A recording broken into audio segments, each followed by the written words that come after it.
The forge was burning again. That's what they said the night thunder rolled over Rosewood Hall when the sky split open like judgment itself. For decades, the Belhaven name had stood proud, polished by lies and silence. But fire has a way of finding the truth, even when it's buried beneath generations of sin. Tonight, we return to the place where love defied law, where blood rewrote history, and where the river's whispers refused to die.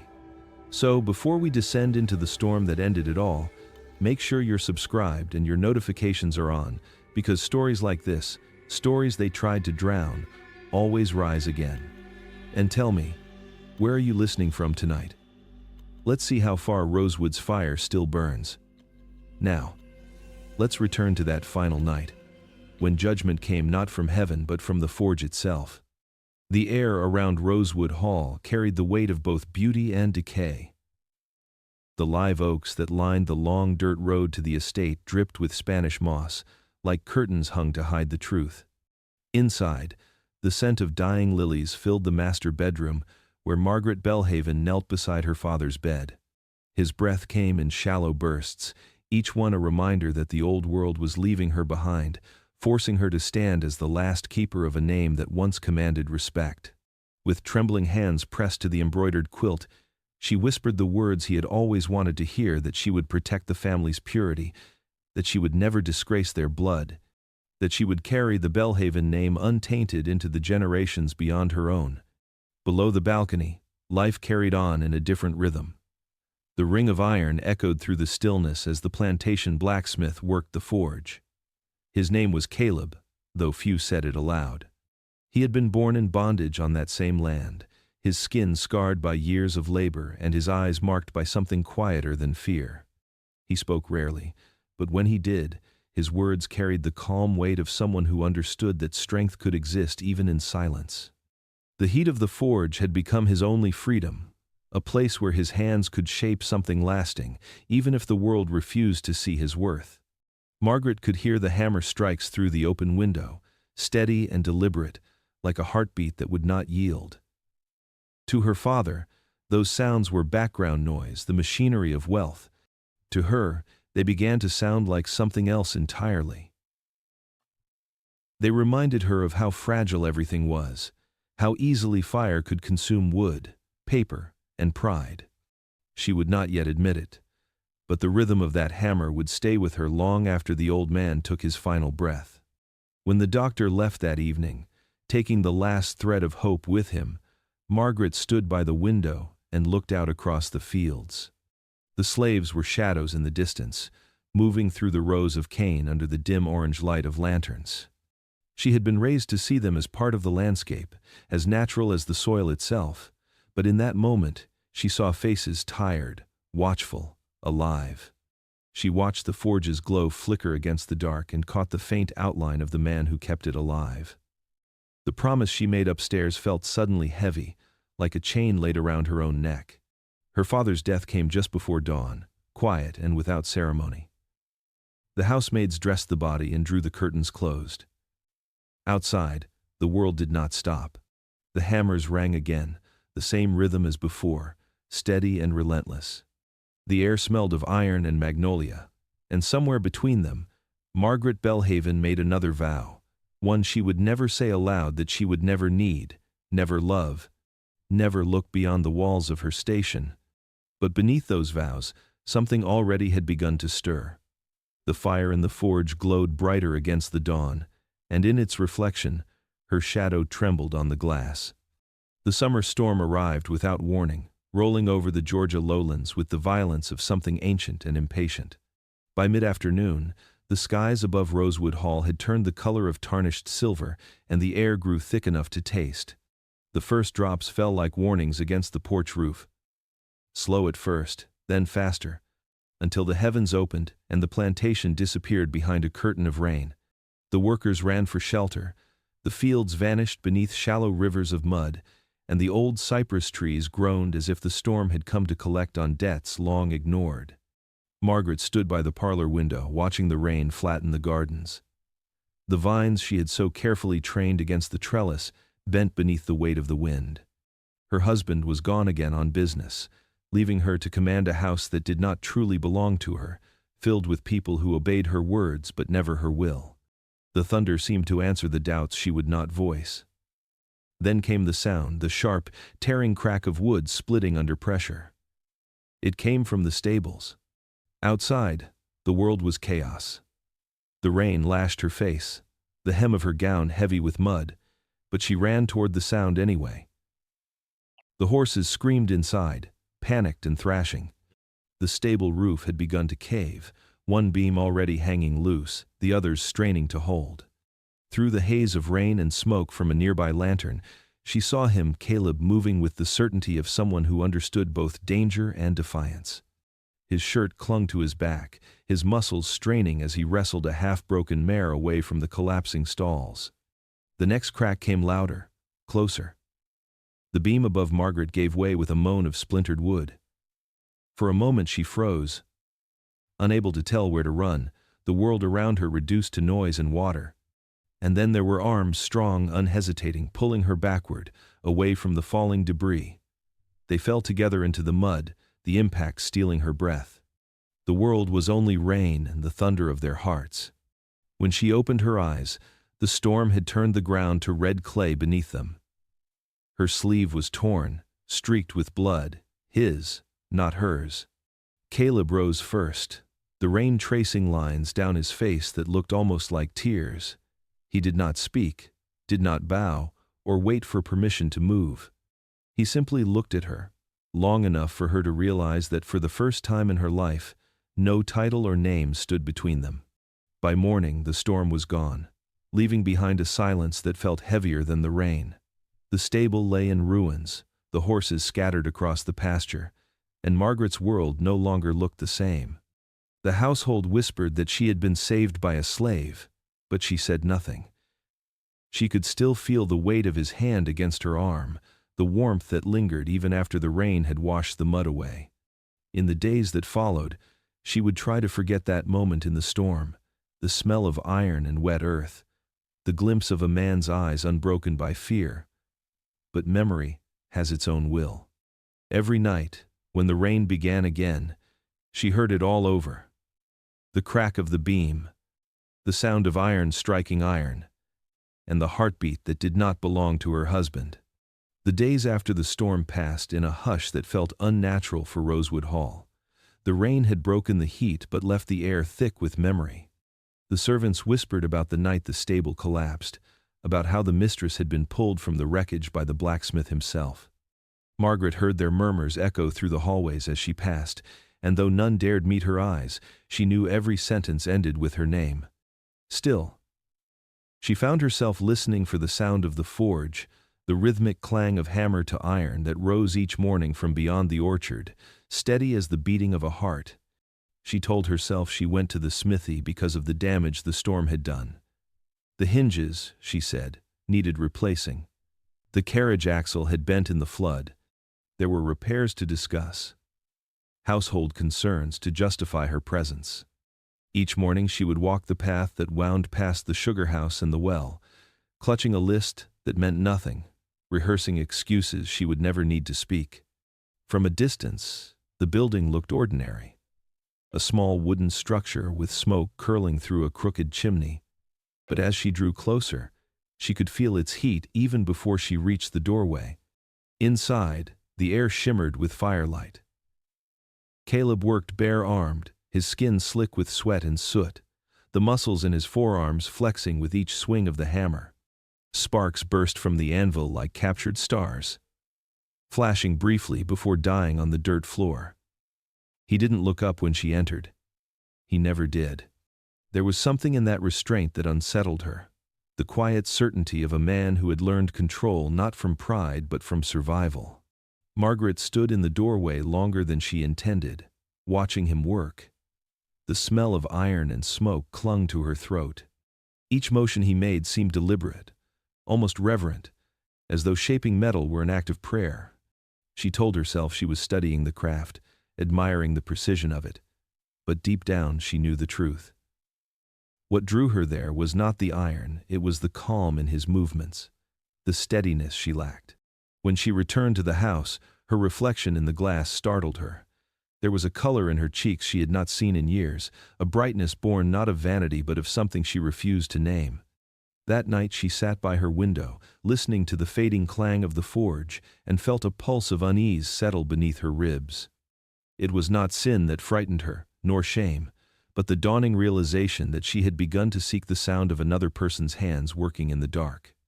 The next morning she told herself she would not return. By afternoon, she was already walking the path again. Jonas Price had worked the fields of Rosewood Hall long enough to know that power was never held in the hands that worked, but in the eyes that watched. He was a man built of lean suspicion and quiet cruelty, a figure who moved through the plantation like a shadow that the sun could not burn away. He had seen mistresses lose their minds, masters lose their fortunes, overseers lose their lives, all because they failed to notice what the world whispered behind closed doors. Jonas listened better than most. He listened to footsteps, to changes in the air, to secrets that trembled on lips too afraid to speak them. It began with something small, the mistress taking the path to the smithy again. Once could be pity, twice could be curiosity, but a third time was something else entirely. He watched her from a distance, notebook hidden beneath his coat, the ink of his pencil scratching faintly against the paper as he recorded each visit. Morning light. Linen dress. No escort. Stayed 15 minutes. Returned, flustered. These details were not for memory but for profit. In a world where men owned men, and women were owned by their names, information was a kind of currency, one that could buy a man far more than a day's wage. Jonas had survived long enough to understand the game. The Belhaven's wealth was built on appearances, on the fragile illusion of grace. If that illusion cracked, even slightly, it could ruin them. And ruin, when caught early, was worth something to the man who held proof of it. So he wrote everything down. The times she left the main house, the moments she lingered at the fence before entering the forge, the way she avoided speaking Caleb's name, though her eyes followed the sound of his hammer like a moth to light. He told himself it was duty, that he was protecting the estate, guarding its reputation.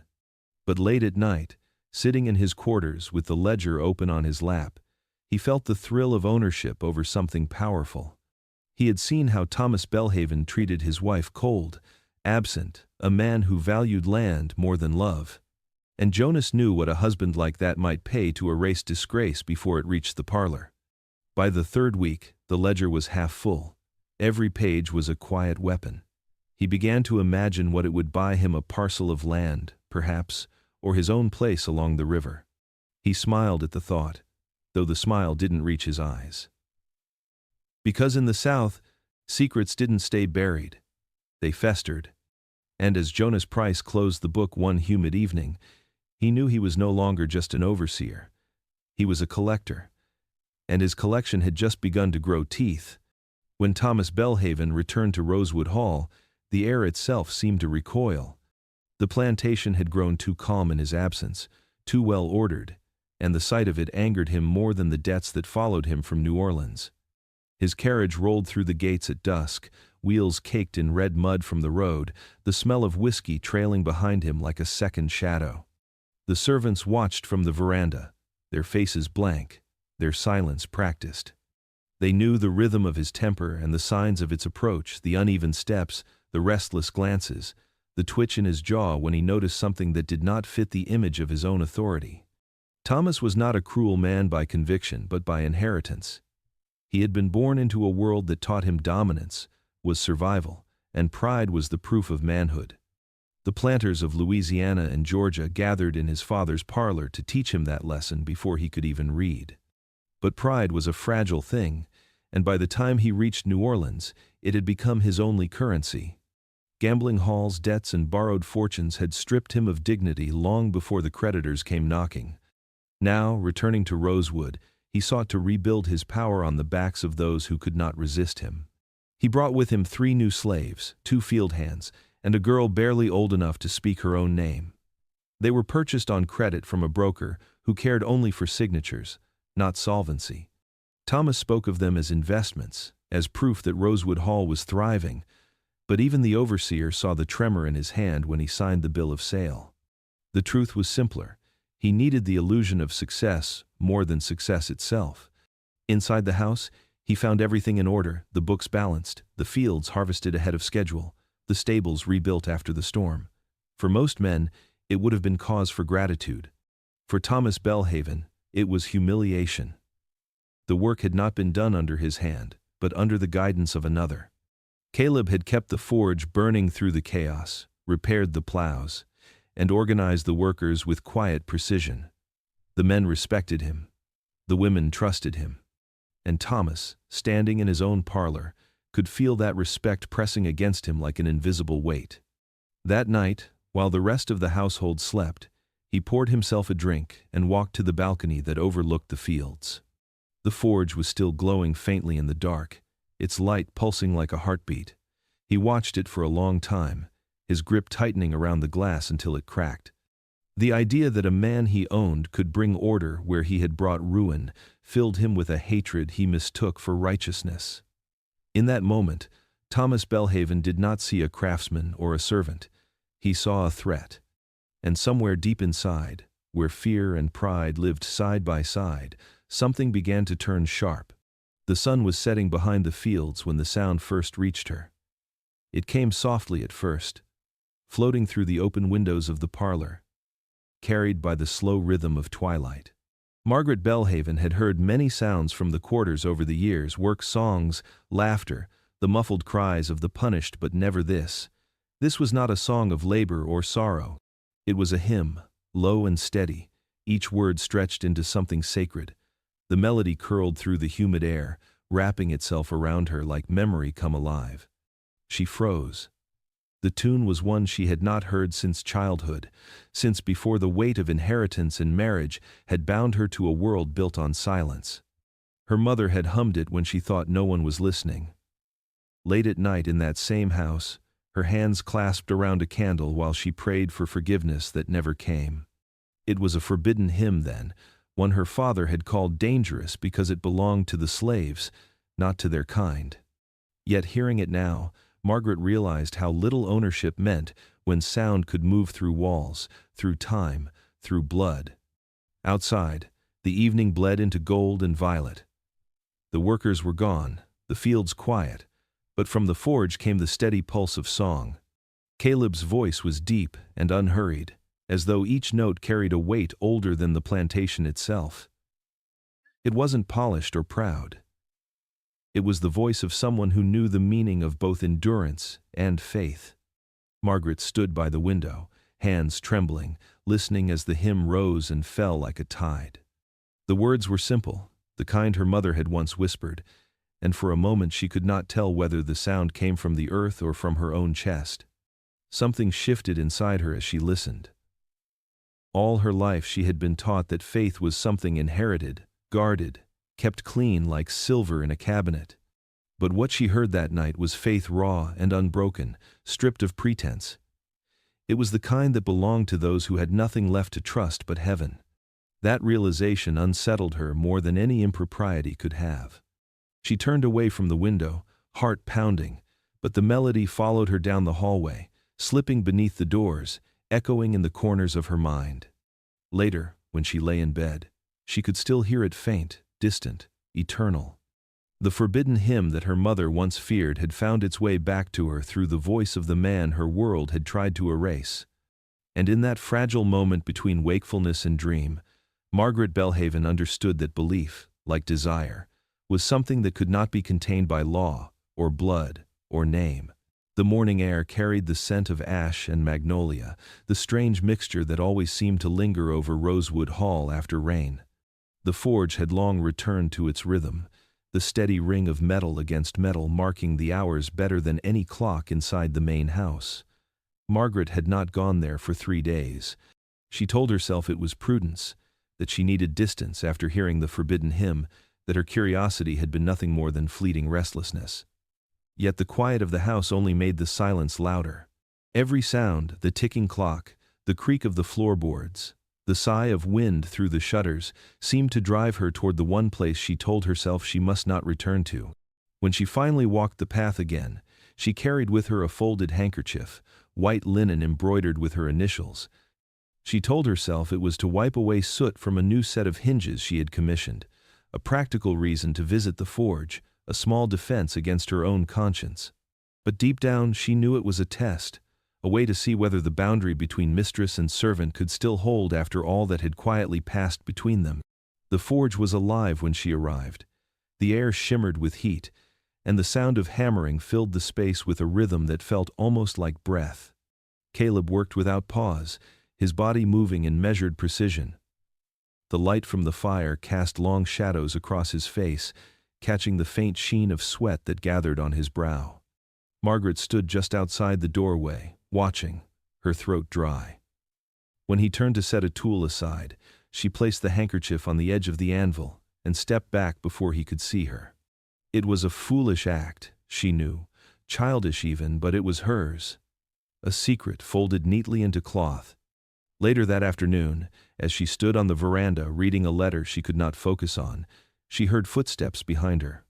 She turned, and there he was, quiet, composed, holding the handkerchief in one hand. He said nothing as he extended it toward her. Their fingers touched, briefly, almost by accident, but the spark that passed between them felt anything but accidental. For an instant, the world narrowed to that point of contact, the warmth of skin, the pulse beneath it, the unspoken acknowledgement of something neither dared name. He bowed slightly and left without a word. She watched him go, the handkerchief still trembling in her grasp. That night, when she unfolded it, she saw a faint smudge of soot across the linen, dark as sin and just as permanent. She pressed it to her lips without thinking, and felt her heart betray her. The white cloth that once symbolized her purity had become a mark of her undoing. Rumors at Rosewood Hall did not travel like voices. They moved like smoke, slipping under doors and through cracks, carried by breath and silence alike. The first whispers began in the kitchen, low and uncertain, shared between women whose hands never stopped working even as their words dared to name what no one else would. The mistress had been seen again, near the forge. Too often, too long, too close. Someone claimed she had left something behind. Someone else swore they saw him return it. By dusk, the story had grown teeth. Among the field hands, it became something whispered only when the sun was gone and the overseer had retreated to his quarters. The story was dangerous because it involved both the powerful and the powerless, and danger was the one thing every enslaved soul at Rosewood understood without needing to be taught. They spoke of it in fragments, half believed, half feared. The kind of story that had ended lives before and would end them again if the wrong ear caught it. In the quarters, old women shook their heads and warned the young ones not to look too long at what they could never have. Men stared at the ground and pretended they had not noticed how the air had changed, how the overseer Jonas Price had begun walking the perimeter of the forge more often, how his shadow now stretched longer in the evenings, how his eyes no longer looked at the master's wife with the obedience of a servant, but the calculation of a man who had found something worth selling. Inside the house, the servants moved differently around Margaret. Their courtesy became too polite, their glances too quick. She could feel it, though no one spoke. The very air of the mansion had turned watchful. Even the housemaids who once confided in her now met her questions with silence. Their loyalty weighed against the survival that silence could buy. She began to sense that the walls themselves were listening, that every step toward the forge left a mark someone else would notice. The whispers did not need to reach the master's ears to become deadly. They only needed to exist. In a place like Rosewood, reputation was a form of law, and rumor was its executioner. By the time the moon rose over the cane fields, the story had become its own kind of truth. The mistress and the blacksmith, the woman of the house and the man of the forge. In the eyes of those who carried the tale, the ending was already written. One of them would burn for it, though no one could yet say which one. The Night of the Lanterns began like any other of Thomas Belhaven's gatherings, grand, excessive, and meant to remind every man who attended that Rosewood Hall still stood tall despite its owner's debts. Carriages arrived in a glittering procession, their wheels crunching over gravel as the servants lined the steps with bowed heads and practiced smiles.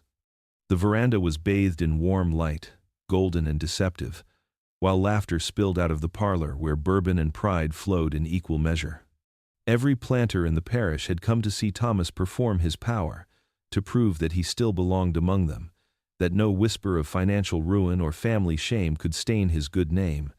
Margaret moved through the room like an apparition, graceful and composed, her smile polished enough to fool even herself. She listened to the men speak of cotton yields, river prices, and the politics of ownership with voices thick from wine. Her husband's laugh cut through them all, too loud, too forced. He was a man drowning beneath the surface of his own confidence, and everyone in the room could smell it. She kept her distance, pretending to admire the floral arrangements while her mind wandered elsewhere to the sound of the forge beyond the orchards, to the faint melody of a forbidden hymn that still haunted her dreams. Outside, the air was heavy with the sweetness of jasmine. The servants had hung lanterns from the magnolia trees, their soft glow swaying in the night breeze. Margaret slipped away through the side door, her shoes brushing against the gravel path. She told herself she needed air, that she was simply escaping the noise and the smell of whiskey and sweat. But her feet carried her farther than she intended, beyond the veranda, past the fountain, and into the quiet heart of the garden where the magnolias stood like witnesses. The forge light was visible even from there, faint and flickering through the trees. She could hear the dull rhythm of metal being struck, slow and deliberate, as though each blow were counting time. The sound had become part of her heartbeat, and when she saw him step from the edge of the shadows, her breath caught. Though she had known he would come, neither had sent word, neither had spoken of this meeting. Yet both had been drawn there by something older than reason, heavier than choice. The scent of iron lingered faintly on the wind, mingling with the perfume of jasmine and wet soil. He stood before her without bowing, without words, and for a long moment, the world seemed to hold its breath. The lantern light trembled against the leaves, painting his skin in gold and shadow. Margaret felt the distance between them collapse not with movement, but with the unbearable weight of silence. She did not think of vows or sin or consequence. She thought only of the way her name sounded when spoken without ownership. When their lips met, the world around them seemed to still. The hum of the forge, the whisper of the river, even the far-off laughter from the house, all of it vanished into the hush of that moment. It was not passion that drove it, but recognition, a quiet confession of something both of them had long denied. Yet beneath that tenderness lay the pulse of doom, faint but certain, like thunder beyond a clear horizon. By the time she returned to the house, the lanterns were beginning to gutter, their light softening into smoke. Inside, the laughter had grown louder, more careless, the celebration of men too drunk to notice what the night had already taken from them. Margaret paused at the doorway, her hand trembling against the frame. The warmth of the kiss still clung to her, a secret pressed against her skin. She knew that what had begun beneath the magnolias could not remain hidden forever. Rosewood Hall had a way of keeping its own record, and its walls, like its people, were built to remember. Jonas Price had waited for this moment, with the patience of a man who knew that power ripened best in silence. For weeks he had kept his little leather-bound ledger hidden beneath the floorboard of his quarters, its pages filled with ink and opportunity. Every word written there was worth more than gold dates, sightings, and quiet confirmations of what had only been whispered before. He had watched the mistress wander too near the forge, had seen the blacksmith's gaze linger too long when she passed. He had seen her step into the garden the night of the lanterns and not return for nearly an hour. Now the ledger was full enough to purchase his freedom, or at least a better kind of bondage. The morning after the dinner, he approached the big house. The world was quiet, still damp from the previous night's storm, the soil soft beneath his boots.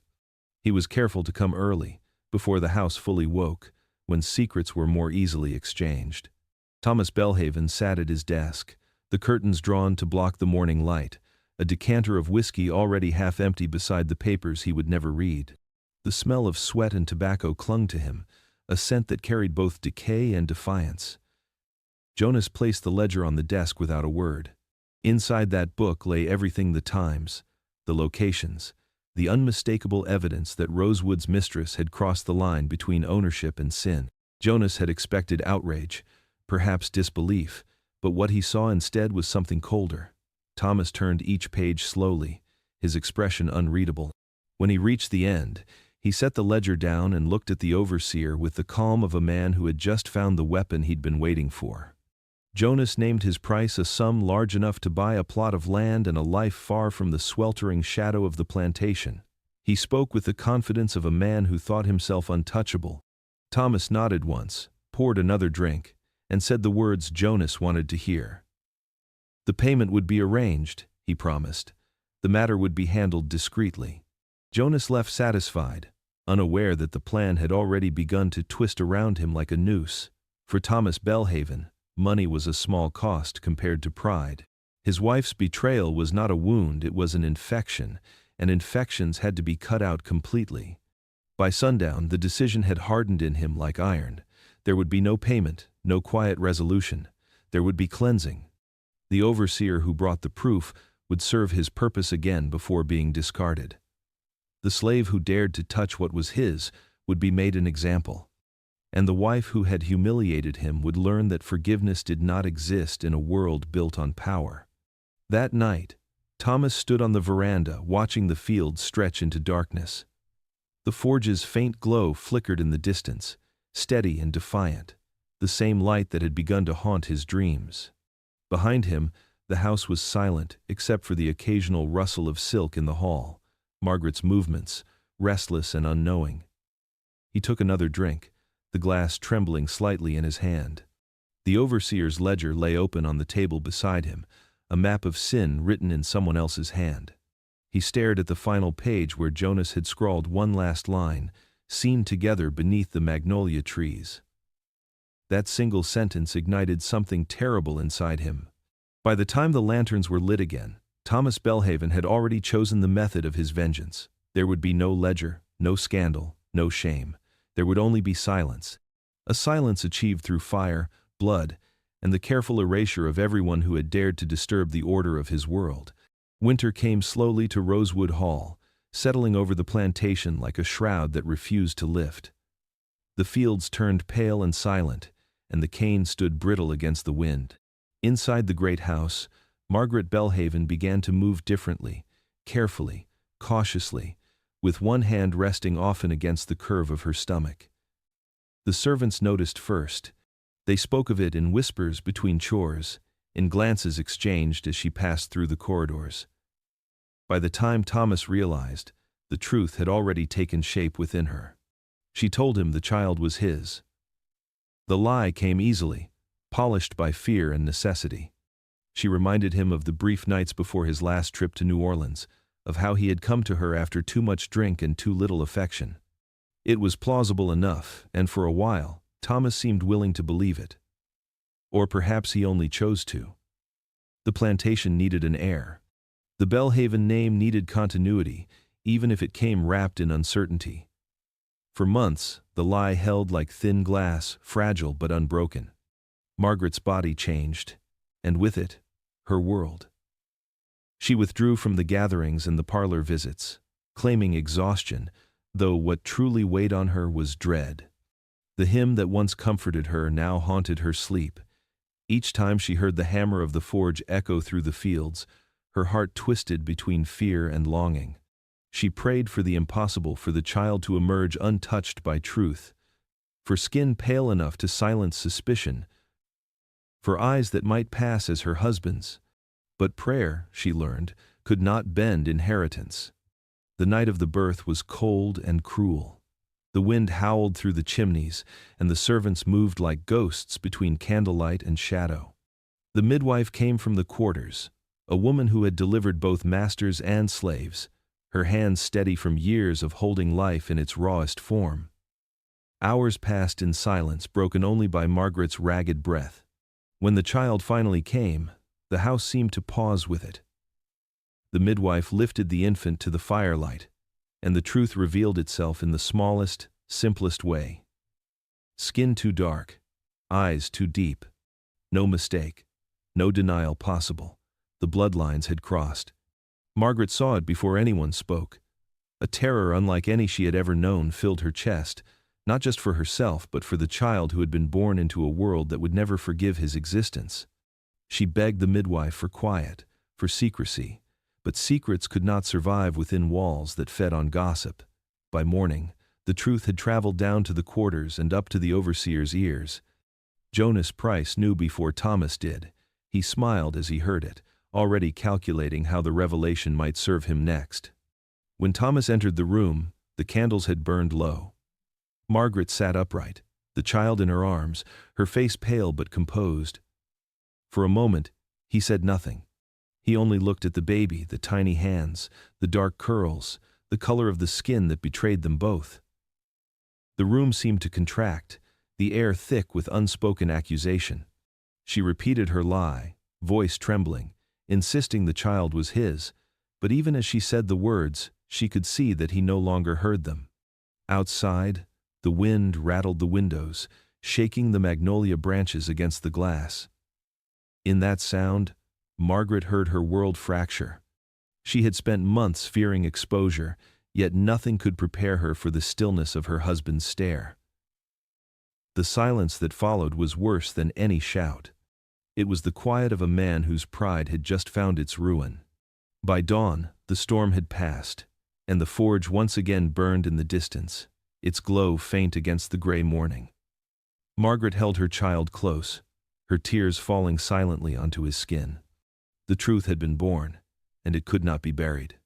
In the mirror beside her bed, she saw herself reflected with the infant in her arms, two lives bound by love, guilt, and an inevitable reckoning that had already begun. For hours after the birth, the house remained unnaturally still.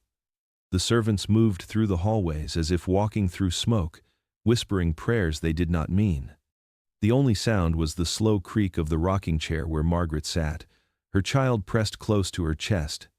Outside, the morning light crept through the shutters, weak and gray, illuminating dust motes that drifted in the air like the ghosts of every secret ever kept inside those walls.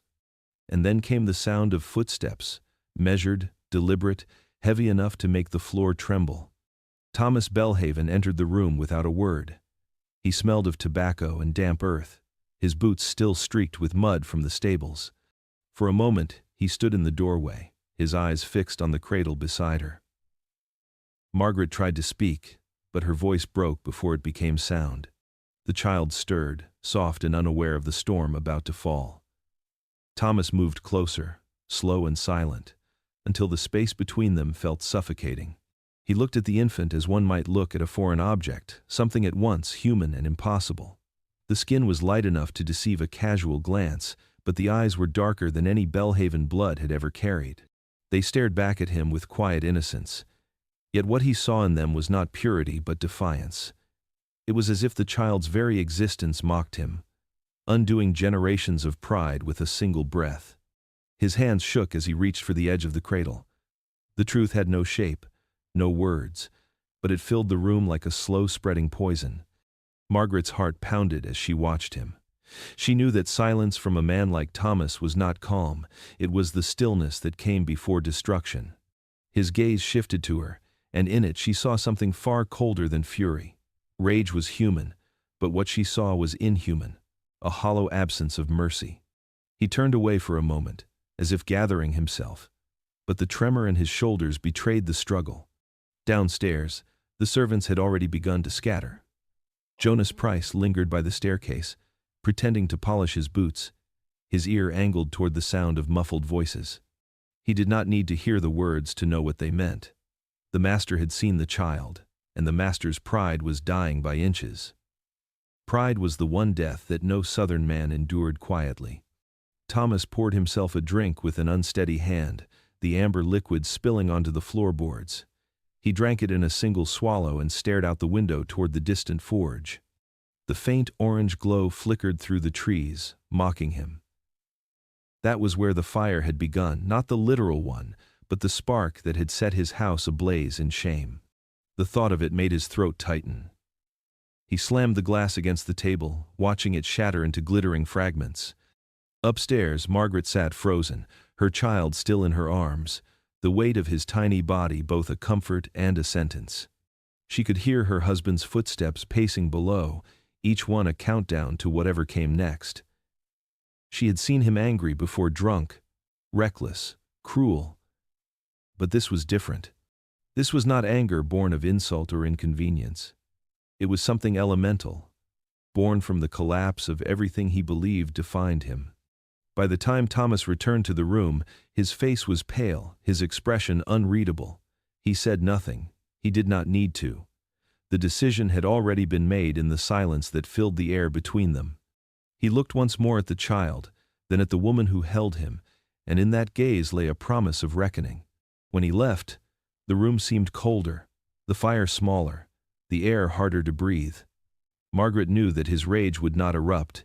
In that moment it would wait, fester, grow teeth. And when it finally came, it would not be a man's anger she faced, but the wrath of a world built on ownership, a world that could not survive being reminded of its own corruption. The forge still glowed in the distance. And somewhere within her, she knew the next time its fire burned, it would not be for iron. It would be for her sins. The morning after the truth revealed itself, Rosewood Hall was cloaked in a silence more suffocating than any storm. The servant spoke only in glances, the forge lay cold, and even the wind seemed to pause when it reached the house. In the dining room, the air hung heavy with the scent of whiskey and despair. Thomas Belhaven sat at the head of the table, staring into the amber liquid that caught the morning light. The night had stripped him of sleep, leaving his face drawn and gray.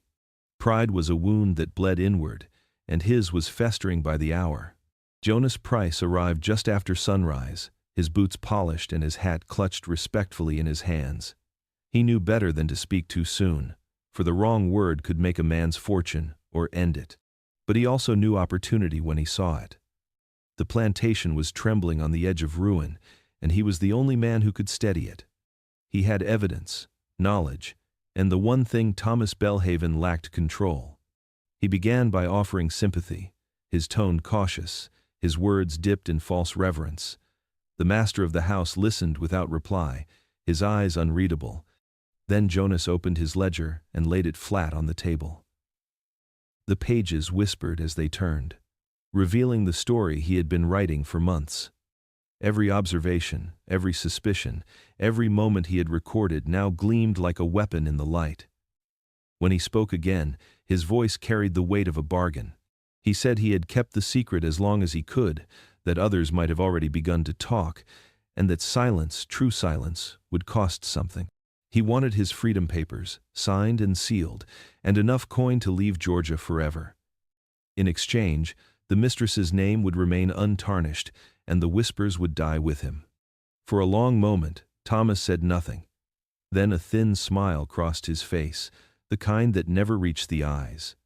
"Freedom," he repeated quietly, as though tasting the word. The irony of it amused him. Jonas mistook that quiet for consideration, not realizing it was calculation. When Thomas finally spoke again, it was not to agree but to command. There would be no papers, no payment. Instead, he ordered the overseer to cleanse the estate, to erase the disgrace from its soil. The blacksmith was to die publicly, his body left as proof that no one at Rosewood Hall defied its master and lived. Jonas hesitated only briefly, long enough for greed to wrestle with fear. He knew the risk of disobeying a man like Thomas, but he also knew blood once spilled could never be unspilled. He asked only one question: how much blood was required? Thomas's answer was as cold as the air between them. Enough to make the earth remember who it belongs to. By the time Jonas left the house, the decision had already taken root in him. He would do it, not out of loyalty but necessity. He told himself it was survival, the same reasoning that had guided him all his life. Yet as he walked back toward the fields, the weight of his ledger felt heavier in his hands. The very book that had made him powerful had now turned into a death sentence for another man. That night, the moon rose pale and distant over Rosewood Hall. In the quarters, whispers stirred again, this time laced with dread. The overseer was gathering men, ropes, and torches. The forge that once glowed with life would soon burn for judgment. And somewhere in the stillness, the faint cry of a newborn echoed through the house, a reminder that innocence and guilt often shared the same roof. Jonas Price did not look toward the sound. He simply kept walking, the rhythm of his boots matching the slow beat of inevitability. The price of silence had been named, and before dawn, it would be paid in full. The night the hunt began, the air over Rosewood Hall was thick and wet, clinging to the skin like a fever that refused to break. The moon hung pale and swollen above the cypress trees, its reflection trembling in the dark water of the swamps that stretched beyond the fields. Somewhere within that endless tangle of roots and mist, Caleb ran for his life. Behind him, the sound of dogs split the silence, their howls carrying across the marsh like a promise. He had escaped just before dusk. Word of Thomas Belhaven's rage had reached the quarters before the order itself. The servants knew what was coming. They had seen enough blood in their lives to recognize the quiet that always came before it. 2 men from the fields had found Caleb near the edge of the cane rows and urged him toward the swamps, guiding him through hidden paths they had carved over years of whispered defiance. They owed him nothing, yet they led him anyway, for reasons they could not explain. Perhaps it was pity, or perhaps it was the faint, flickering belief that helping him meant helping themselves. The swamp swallowed sound and light alike. Every step sank into mud, every breath filled with the scent of decay. The trees leaned close as though listening. Caleb moved without speaking, his hands trembling but his resolve unbroken. He had lived his whole life under the weight of obedience, but that night, even fear felt like freedom. The cries of the hounds grew louder. The pursuers had unleashed them just before nightfall, their torches flickering like fireflies across the fields. Back at the main house, Thomas Belhaven mounted his horse with a rage that no man could reason with. The drink in his blood and the shame in his heart had fused into a single burning madness. The overseer rode beside him, pale and silent, clutching the whip he had carried for years like a badge. Together they led a small army of men through the cane fields, their torches lighting the night in fits and bursts. Thomas's voice rose above the chaos, sharp and wild, ordering them forward, demanding the blacksmith's capture alive. He wanted to be the one to look Caleb in the eye when the rope tightened. The swamp made beasts of them all. The horses stumbled through the muck. Men cursed, dogs barked until their throats tore raw. The flicker of torchlight danced over the water, revealing nothing but fog and the glint of reptilian eyes. Somewhere deep within, Caleb stopped running and listened. He could hear them closing in the splash of boots, the murmur of hatred carried by the wind. But he also heard something else. The low croak of frogs, the rustle of unseen wings, the slow heartbeat of the land itself. The swamp was alive, ancient, and indifferent. When the first shot rang out, it missed him by inches, splintering a tree behind his shoulder. He ducked low and waded deeper, the mud pulling at his legs. The men followed, cursing his name, calling him a devil, a beast, anything but human. Their shouts grew louder as the night grew darker, until only the dogs seemed certain of their direction. One torch fell into the water, another sputtered out. The swamp began to consume the hunt as it had consumed so many before them. By midnight, the cries had thinned to echoes. Somewhere behind, Thomas Belhaven's voice broke in anger, demanding the impossible. Caleb pressed himself against the trunk of a half-fallen tree, chest heaving, every inch of him trembling with exhaustion.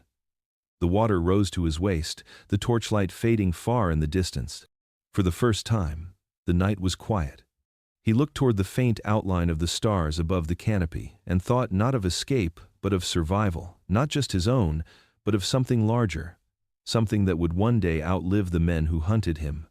The swamp held him then, wrapping him in its damp breath, hiding him beneath its ancient veil. The hounds lost the scent, the torches dimmed, and as dawn approached, the men turned back toward Rosewood Hall, their boots heavy with mud, their pride heavier still.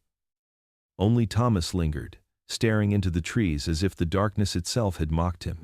When he finally rode away, the swamp returned to silence, save for the faint ripple of water where a man had passed and vanished.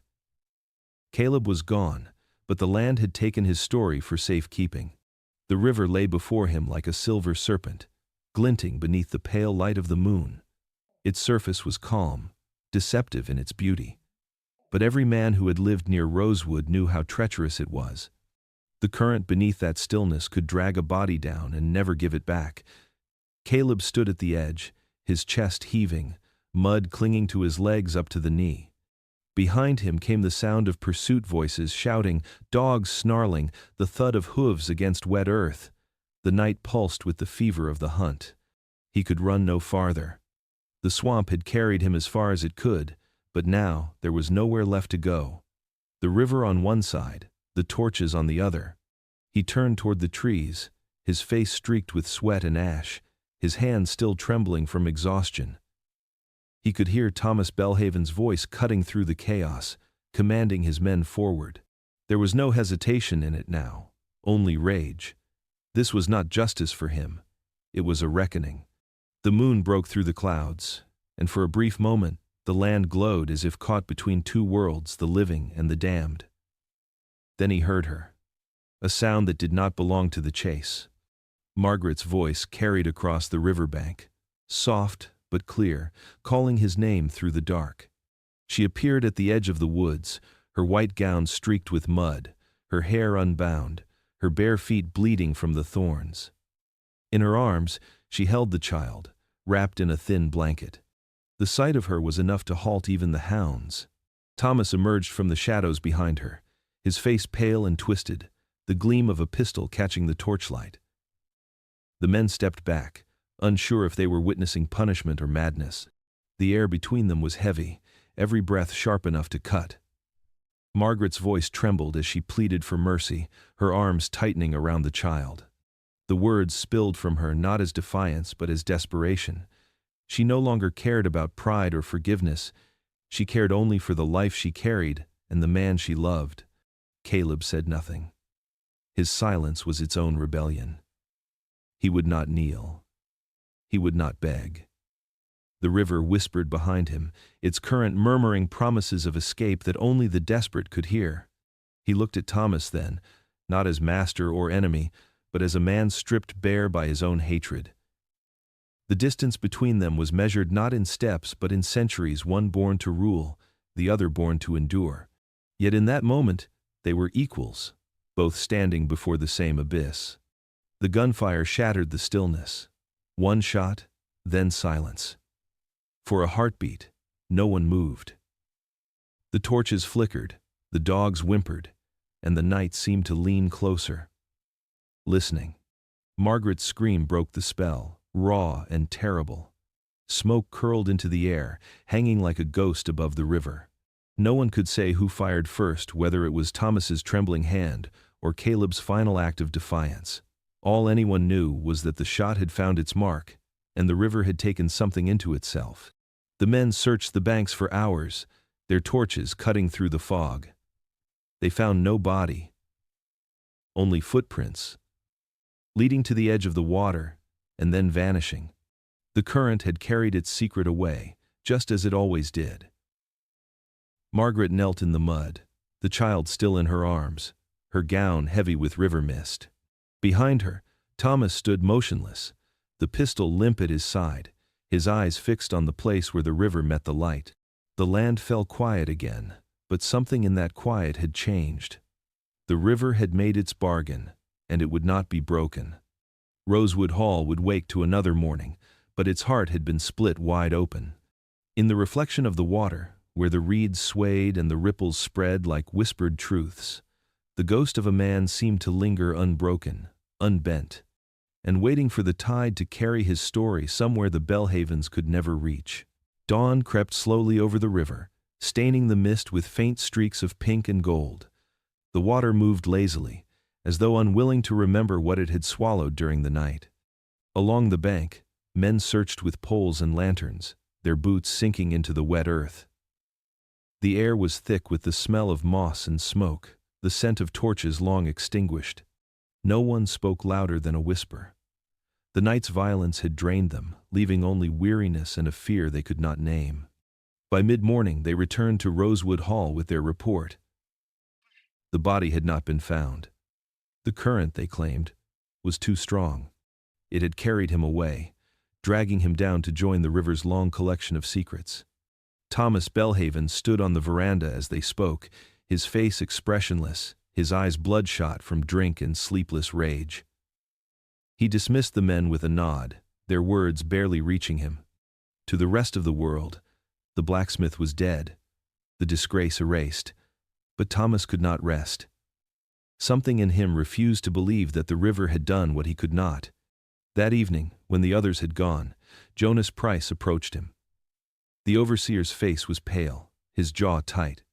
He asked quietly if Thomas wanted the search to continue, but his tone carried more curiosity than loyalty.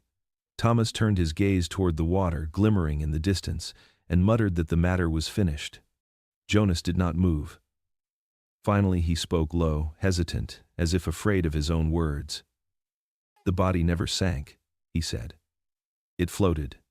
He had seen it himself, face turned upward in the current, eyes open as though watching. Then the river took it, not down but across, drifting toward the cypress line where the fog swallowed everything. From that moment, the legend began. Within a week, the quarters were alive with whispers. Some said the blacksmith had escaped, that the river had spared him because it knew innocence when it touched it. Others swore they had seen him on the levee when the moon was full, his figure gleaming pale in the mist, the iron tools of his trade glinting faintly at his side. They said his footsteps left no prints, that the dogs would not bark when he passed, and that his presence made the air colder, sharper, like the edge of a blade. Thomas heard these tales from the servants and laughed at first, but the laughter carried no warmth. Each night, he found himself drawn to the river's edge, despite the dread that accompanied him. He would stand there for hours, watching the slow ripple of water against the reeds, listening to the frogs and cicadas hum their dirges. Sometimes, in the shifting light of the moon, he swore he saw movement just beyond the bank, a shadow rising, the faint shape of a man where no man should be. Margaret no longer left her room. The child cried often, as if sensing something in the night that others could not. And beneath the quiet surface of the plantation, fear began to bloom like rot. The men who had helped in the hunt avoided the river altogether. Even Jonas Price stopped walking the levee after dark. He claimed he had heard the sound of hammering one night, faint but clear, echoing through the fog, the steady rhythm of iron meeting iron, as though the dead man's forge still burned beneath the water. The river had not buried its secret. It had kept it, alive and restless. And as the moon waxed and waned, Rosewood Hall learned that not every sin could be drowned. Some rose again with the tide, wearing the faces of the men who thought themselves gods. The house grew silent in the weeks that followed, a silence that felt alive, heavy, and watchful. The rooms of Rosewood Hall, once filled with the restless murmur of servants and the scrape of polished boots against marble floors, now seemed to breathe in mourning. Curtains were drawn, mirrors covered, and the grand piano in the parlor remained untouched, its strings gathering dust like cobwebs over forgotten music. Margaret Belhaven had locked herself away behind the carved oak doors of her chamber, and the rest of the house seemed to lock itself with her. No one dared disturb her. Meals were left outside her door and often went untouched. The sound of her footsteps had vanished, replaced only by the soft, pitiful wail of the child. It cried through the nights, sometimes softly, sometimes with a desperation that clawed through the walls. At first, the servants took turns pacing the hall outside her room, waiting for the mistress to open the door, to ask for help, to speak. But the door never opened, and the crying never ceased. Rumors began to spread among the quarters, whispered first as pity, then as fear. Some said the child carried the curse of its father, that the river had spared Caleb not out of mercy but to haunt what remained of the Belhavens. Others said Margaret's grief had turned her mad, that she talked to shadows, that she sang lullabies in a language no one knew. The oldest of the servants, a woman who had lived through 3 generations of masters, swore she heard the sound of hammering late at night, faint but steady, coming from the direction of the river. She said it was the blacksmith's ghost, still forging something that death could not take from him. Inside her room, Margaret sat by the window for hours on end, her eyes fixed on the dark horizon where the river shimmered beneath the moonlight. Her reflection in the glass looked older than her years, hollowed out by sleeplessness and the weight of what she could not undo. The child, once the fragile embodiment of love and defiance, had become both a comfort and a punishment.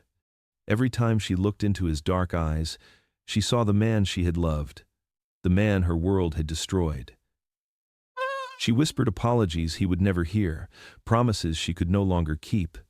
The rest of Rosewood moved on as though trapped in slow decay. Thomas no longer entered her room or spoke her name. He drank through the nights until his hands trembled and his voice slurred. The overseer avoided the house entirely, choosing to sleep near the fields. Even the workers in the quarters refused to linger near the veranda after sundown. They said the walls of Rosewood had begun to whisper, that the house itself mourned along with its mistress. Weeks passed, and the once grand estate began to crumble in small, invisible ways. The shutters warped from neglect. Ivy crawled up the brick walls, and the fountain in the courtyard grew stagnant. The house that had once embodied Southern pride now looked haunted by its own reflection. Inside her chamber, Margaret held her child close, her face pressed against his hair as he cried into the darkness. She whispered that the world outside was cruel, that she would keep him safe, that the sins of the fathers would not claim the sons. But deep down, she knew safety was a lie. The world beyond her door was already shifting, whispering, remembering. The child eventually quieted, lulled by exhaustion. The mother did not sleep. She sat there in the stillness, listening to the wind against the shutters, the faint creak of the floorboards, and the distant murmur of the river. It almost sounded like a voice. And when the dawn came, gray and heavy, it seemed to her that the house sighed an old, weary breath, as if Rosewood itself knew that something sacred had already begun to die within its walls. The night the fire began, the air was thick with the smell of whiskey and thunder. A storm had been threatening all afternoon, but the clouds lingered without breaking, as if the heavens themselves were waiting to see what man would destroy first.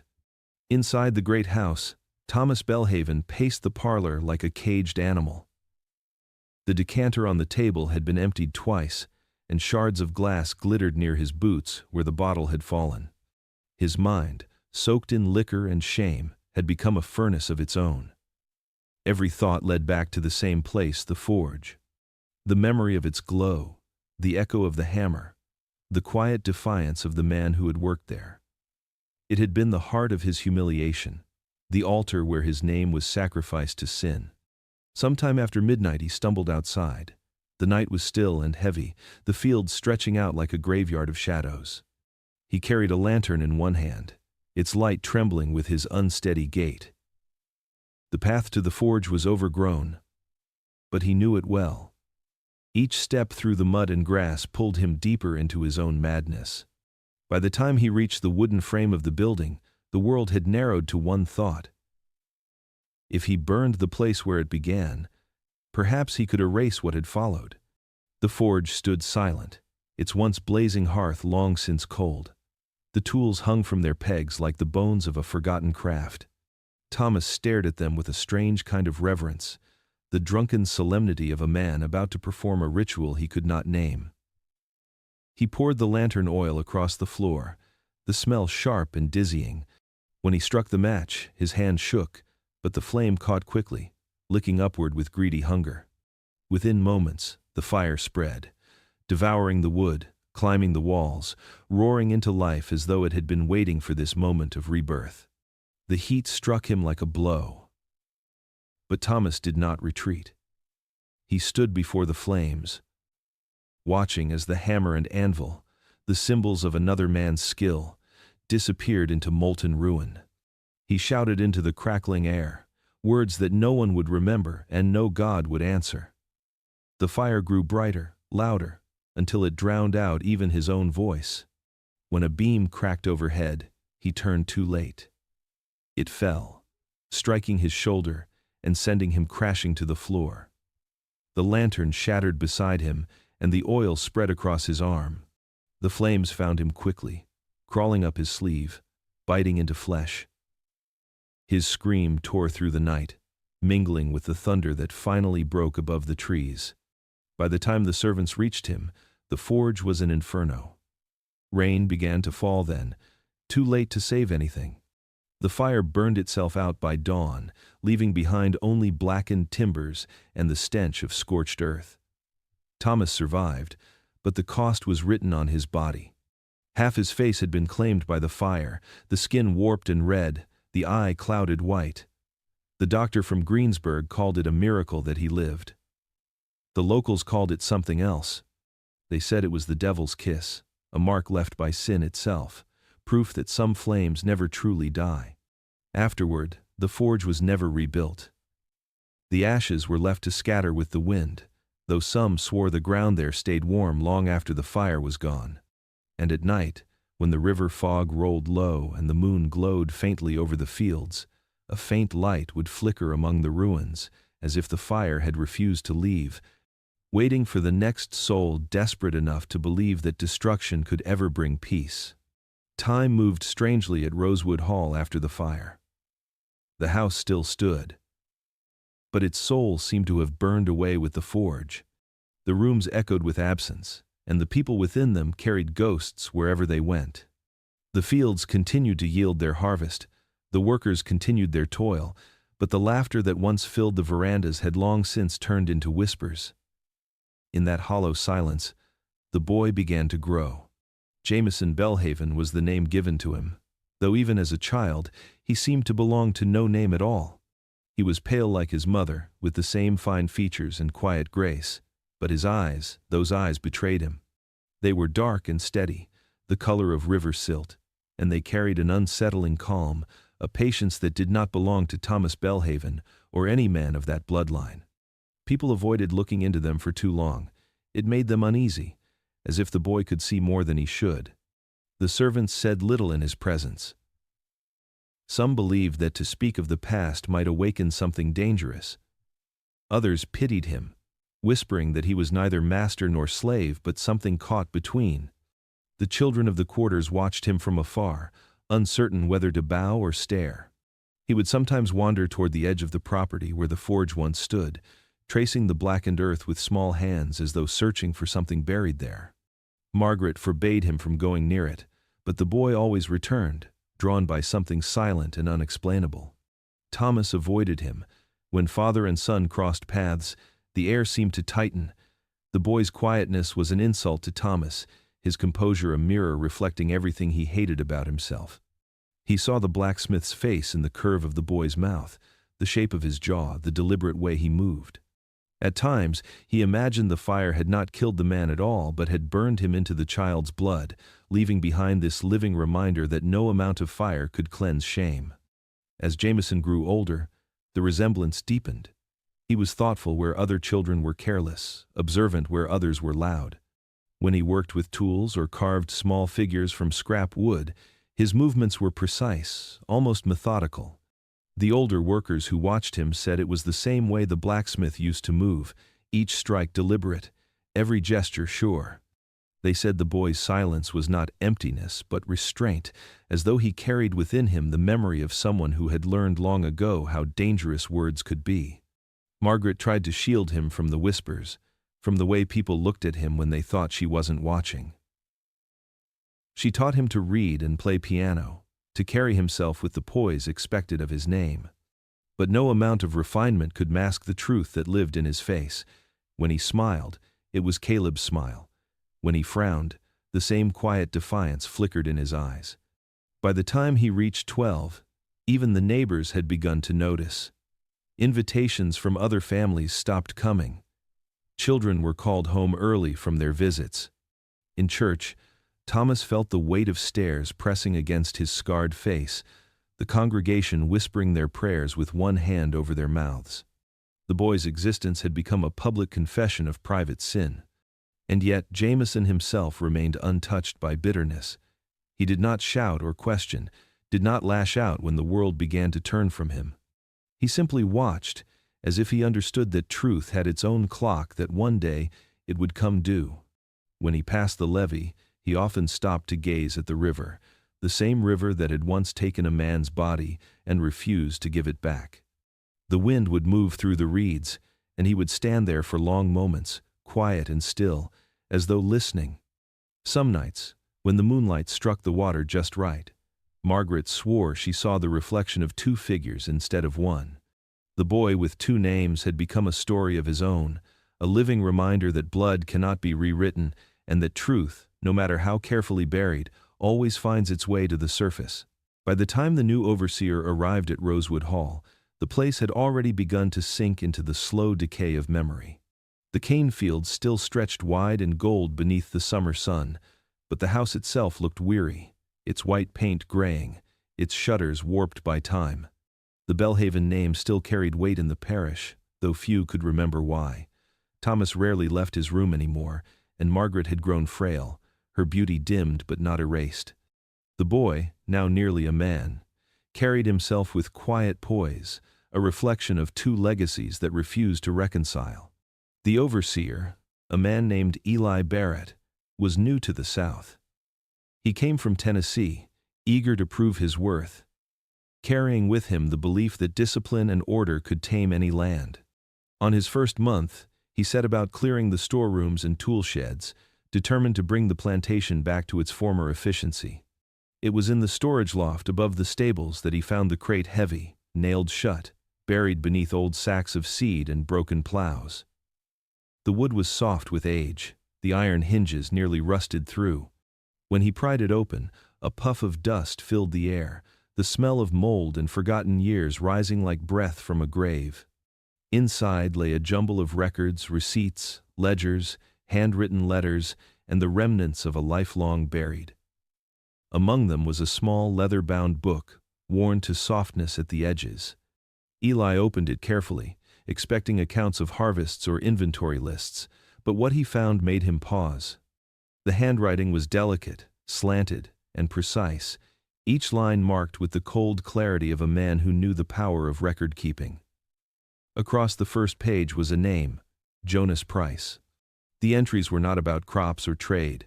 They were observations, times, locations, details that had nothing to do with plantation management. He read dates from decades past, each line a quiet confession of things that had been done in shadow.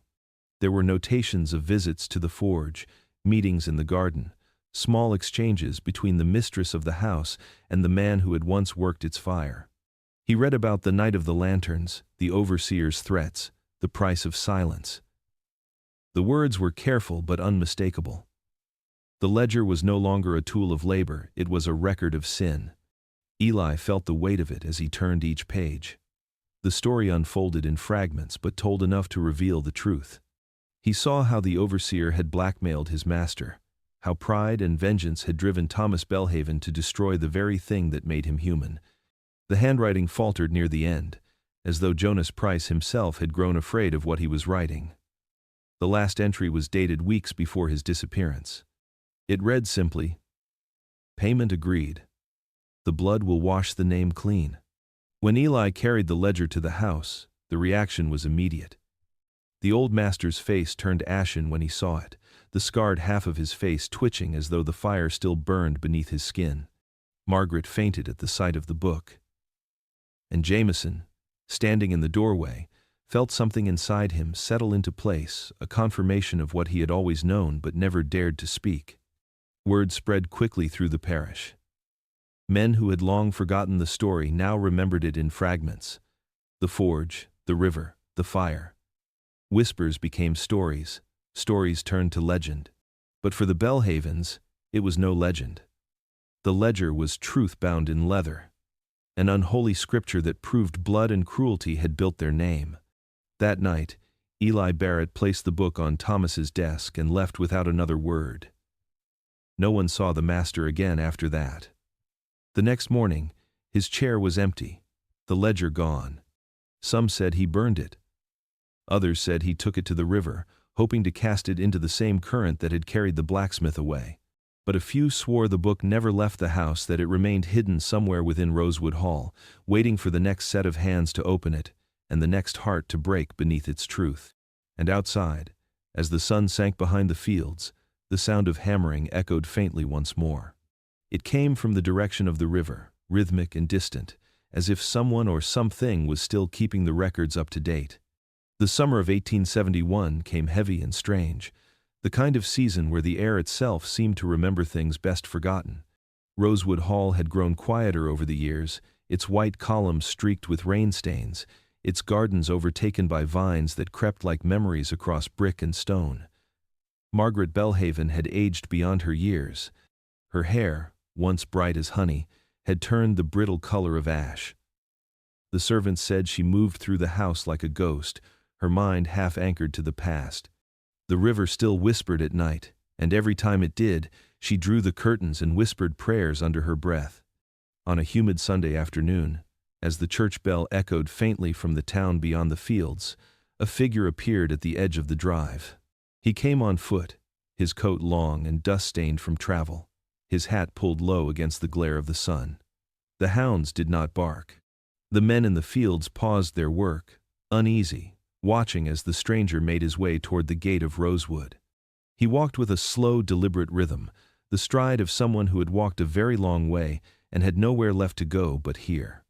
He called himself Reverend Caleb Marsh. The name alone set off a ripple of unease among the staff. The word Caleb had not been spoken aloud at Rosewood in nearly 2 decades. It lived in whispers and dreams, in the sound of hammering that sometimes echoed through the fog, but never in open speech. Now it returned in the mouth of a man with a scar running from his jaw to his neck, pale against his sun-darkened skin. He carried no Bible, only a satchel of worn papers and a ring on his finger shaped like a small iron rose. The ring caught the sunlight as he approached, glinting with a faint metallic sheen that made the overseer cross himself without realizing why. He claimed to be a preacher traveling through the parish, offering blessings and sermons to the poor. His voice was low and steady, touched with the rhythm of the river people, a cadence that felt both familiar and foreign. When word reached the house that a reverend had come to call, Margaret agreed to see him, though her health had been failing and she rarely entertained visitors. The moment she entered the parlor and saw him standing there, she froze. The years fell away from her face, replaced by a single expression, pure shock. The glass she held slipped from her hand and shattered on the floor. The man's eyes met hers, calm and unblinking. He did not smile or bow. He simply looked at her, as though time itself had stopped between them. Her lips parted, but no words came. Then, without warning, she fainted, collapsing into the arms of the servant beside her. They carried her upstairs, whispering of fever or fainting spells, while the stranger waited silently in the hall. When the doctor arrived later that evening, he found her pale and trembling, muttering words that no one could understand. She kept repeating a single phrase, over and over, like a prayer or a warning. He came back from the river. Downstairs, Reverend Caleb Marsh sat by the window, watching the light fade from the horizon. His scar caught the last of the sunset's glow, and for a moment it seemed to burn red against his skin. He removed the ring from his finger and turned it in his palm, tracing the iron petals as if remembering something long buried. The household watched him with unease. His manner was too calm, his silence too knowing. That night, when the wind rose over the levee, the servants swore they heard singing coming from the direction of the forge ruins, a low, rhythmic hum that blended with the rustle of reeds. No one dared go near it.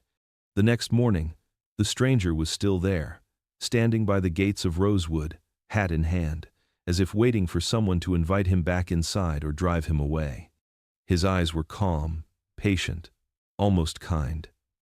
But behind that calm, there was something else, something older than mercy and sharper than vengeance. The name Caleb Marsh spread through the parish before noon, carried on rumor and disbelief. Some said he was a preacher. Others said he was something else entirely, something that had walked out of the river with unfinished business. And though no one could prove who he truly was, every man who saw that iron rose swore they felt the air grow colder, Rosewood Hall, once again, had begun to remember. The air at Rosewood carried a strange stillness that week, as though the land itself had stopped breathing. The stranger who called himself Reverend Caleb Marsh had not yet left. He took his meals quietly, slept in the old guest quarters near the veranda, and walked the grounds each morning before dawn, his boots tracing the same path down toward the riverbank. The servants avoided his gaze, unsure whether to treat him as guest or ghost. His sermons, when he spoke them aloud to the workers, were not about heaven or salvation but about truth, how it sinks, how it waits, and how, sooner or later, it surfaces. Inside the house, Margaret Belhaven had not left her room since the day he arrived. Her health declined with each sunrise, though no fever touched her skin. She seemed trapped in a half-world between sleep and memory, calling names that had not been spoken aloud in 20 years. The doctor said it was grief revived by familiarity, but those who lived at Rosewood knew better. Some wounds reopen when the living come too close to the dead. It was on the fourth morning that the preacher met Jameson. The boy had been riding near the edge of the property when he saw the man standing by the charred remains of the old forge. The ground there was blackened and cracked, the last place on the estate where nothing ever grew. The preacher stood still, as if listening to something beneath the earth. Jameson dismounted, curiosity outweighing caution. The stranger turned, and for a moment, the two simply looked at one another. The resemblance was undeniable. The boy's dark eyes, calm and steady, met their mirror image in the face of the man before him. For years, Jameson had wondered why those eyes felt foreign to his reflection, eyes that carried a weight he could not name, a quiet that was not his own. Now, standing before this scarred preacher with the iron rose on his finger, he understood the question before he spoke it aloud. "Why?" he asked softly. "Do we have the same eyes?" The preacher did not answer. The wind shifted, stirring the ash at their feet, and for a long moment the world seemed to hold its breath. The question hung between them like the echo of a bell long after it has been struck. The man's face, half shadow, half light, bore no expression of surprise, only recognition. He looked at the boy the way a man looks at something he once lost but never stopped searching for. From the veranda above, one of the house servants saw them standing together, two figures divided by time but joined by something older than blood. She crossed herself and whispered a prayer, for she knew that no living person could share a gaze like that without stirring the restless dead. Later that evening, as the sun bled across the horizon, the preacher returned to the house. He asked to see Margaret. They said she was too weak, but he insisted, his voice low and certain. The moment she saw him standing in her doorway, she began to weep, not in fear, but in surrender. The years of silence that had weighed on her like chains broke all at once. She said nothing to the servants who stood behind her. She didn't need to. The truth was already written in the air, in the eyes of the child who bore another man's soul. That night, Jameson sat by his window, watching lightning flicker over the river. He could not sleep. Every time he closed his eyes, he saw the preacher's face, not the scar or the solemn expression, but the eyes that seemed to hold entire storms within them. In those eyes he saw his reflection, not as he was, but as he might one day become. And though no one spoke of it, everyone in the house felt the same truth rising like a tide. The blood of the blacksmith had not vanished in the river. It had returned, walking on two legs, looking through two sets of eyes. When morning came, Reverend Caleb Marsh was gone. The servants said he left before dawn, his footprints leading down toward the water and ending where the mist began. The only thing left behind was the ring of the iron rose, placed neatly on the window ledge of Jameson's room. The boy held it in his palm, feeling its weight, and for the first time, he understood that blood does not stay buried, and that the eyes of the living can sometimes finish the stories the dead began. The final storm came without warning. By late afternoon, the sky had turned the color of old iron, and thunder rolled across the horizon like the growl of something waking from a long sleep. The air pressed heavy on the land, filled with the scent of rain and electricity, the kind that made even the horses restless in their stalls. Inside Rosewood Hall, Thomas Belhaven sat alone in his study, surrounded by the ruins of his own making. The walls were lined with portraits of ancestors, whose eyes seemed to watch him with silent contempt. The decanter at his side was half empty, though his glass had long been forgotten. His scarred face glistened with sweat, and his breath came in uneven gasps. He had not left the house in weeks. The servants said he muttered to himself, that he saw things no one else could see. Some nights, they heard him shouting from behind his locked door, swearing the forge was burning again, that he could smell the smoke and hear the hammer striking iron deep in the earth. They said he would wake drenched in sweat, clutching his ruined face, whispering that the devil had come to finish his work. On the night of the storm, his cries grew louder.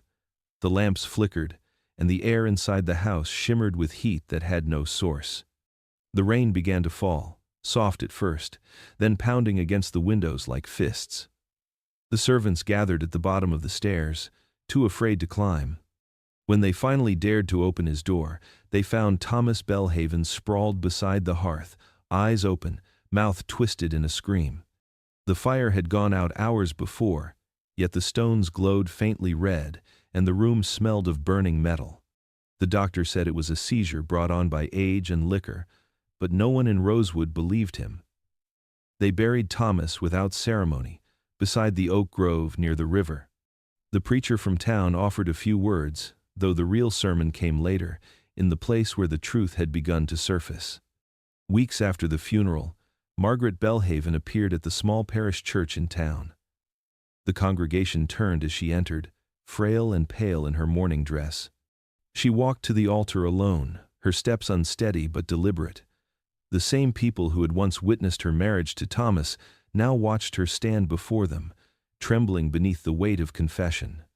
Her voice was weak, but every word carried across the silent pews. She spoke of sin and silence, of the child born from love that the world called blasphemy, and of the man the river had taken but never truly kept. She told them the truth no one had dared speak, not to clear her name but to free her soul before it was too late. When her voice faltered, the preacher stepped forward. He was younger than the stranger who had once called himself Reverend Caleb Marsh, yet his eyes held that same knowing calm. He said nothing. He simply placed a hand upon her shoulder, a silent benediction. The moment hung in the air like a final breath before release. Margaret lowered her head, tears glistening in the dim light that filtered through the stained glass. For the first time in decades, the truth had been spoken aloud within walls that had blessed the lie. Outside, thunder rolled again, distant but deep, shaking the church windows. Rain began to fall hard over Rosewood Hall, drumming against the ruined roof of the forge. The wind carried the scent of smoke, faint but real. And far across the fields, a faint orange glow began to bloom through the darkness. It flickered and wavered like breath, then steadied, rising higher. The old forge, long since reduced to ash, was alive again. In the distance, near the veranda, a boy stood watching. Jameson Belhaven, grown taller now, his face marked by the calm and quiet strength of two bloodlines that history had tried to erase. The firelight danced in his eyes, the same eyes that had once stared back at a man by the riverbank, the same eyes that had seen love, cruelty, and resurrection. As the storm raged above him, he did not turn away. The glow of the forge brightened against the night, its light pulsing like a heartbeat, ancient and unbroken. The river hissed in the rain, but it could not drown the sound that followed a single, steady strike of metal upon metal, echoing across the fields. It was the sound of creation and judgment all at once, the sound of something that had waited too long to be remembered. By morning, the storm would pass, the fire would fade, and the world would carry on. But those who lived near Rosewood swore that on quiet nights, when the moon hung low and the river ran still, they could see the faint shimmer of that fire reflected in the water, the forge of a man who refused to be buried, and the light carried forward in the eyes of the child who bore his name in silence.